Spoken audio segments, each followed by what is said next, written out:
1400 কত বছর আগে? তখন তার স্ত্রী বলছেন আনুহলিক ওয়াফিনা সলিহিন, আনুহলিক ওয়াফিনা সলিহিন ইয়া রাসূলুল্লাহ, হে আল্লাহ রাসূল সাল্লাল্লাহু আলাইহি ওয়াসাল্লাম, আমাদের মধ্যে ভালো মানুষরা থাকা সত্ত্বেও কি আমরা ধ্বংস হয়ে যাব? আপনি যে বলছেন ওয়াইলুল লিল আরব, আরবদের জন্য ধ্বংস। নবীজি বলছেন নাম হ্যাঁ, নাম হ্যাঁ, ধ্বংস হয়ে যাবে।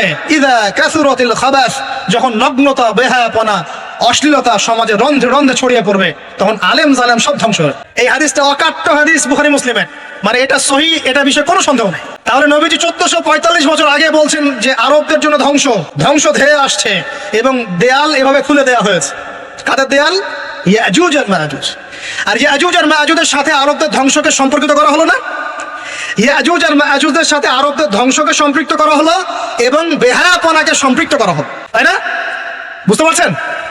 আরব জাতির ধ্বংসের সাথে ইয়াজুজ মাজুজকে কানেক্টেড করা হলো এবং অশ্লীলতাকে, কি বলেন, অশ্লীলতাকে কানেক্টেড করা হলো।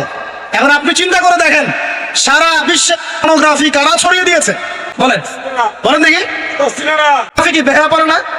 সমাজের ইদা কাসুরাতিল খাবাস, যখন সমাজের রন্ধ্রে রন্ধ্রে বেহায়াপনা ছড়িয়ে পড়বে, ছড়িয়ে পড়ে নাই? মিলান, হাদিসটা মিলান। সমাজের এই মেয়েদের এই যে ফ্যামিলিস্ট রেভলিউশন কারা ছড়িয়ে দিয়েছে? ফ্যামিলিস্ট রেভলিউশন কারা ছড়িয়ে দিয়েছে? ওরা। সমাজে মেয়ে ছেলে একসাথে চলবে একই পোশাকে, কারা ছড়িয়ে দিয়েছে? সমাজে মেয়েদের বেপরদায় চলার এই সংস্কৃতি কারা ছড়িয়ে দিয়েছে? মাদক আর সুদের সংস্কৃতি কারা ছড়িয়ে দিয়েছে? জেনা, ব্যভিচার, পর্নোগ্রাফি, এগুলো কারা ছড়িয়ে দিয়েছে? পৃথিবীর এমন কোন রাষ্ট্র বাকি রাখে নাই তারা এগুলো ছড়াতে, এমন কোন রাষ্ট্র বাকি না। তাহলে সব জায়গায় ছড়িয়ে পড়বে না ইয়াজুজ মাজুজের ফিতনা? এই ছড়িয়ে পড়েছে। আল্লাহ পাক আমাদেরকে এই পশ্চিমা গোলক ধাঁধা থেকে হেফাজত করুন, আমিন। আমাদের সংস্কৃতি নিয়ে আমরা বুক ফুলে বাঁচবো ইনশাল্লাহ, আমাদের সংস্কৃতি নিয়ে আমরা চলবো ইনশাল্লাহ।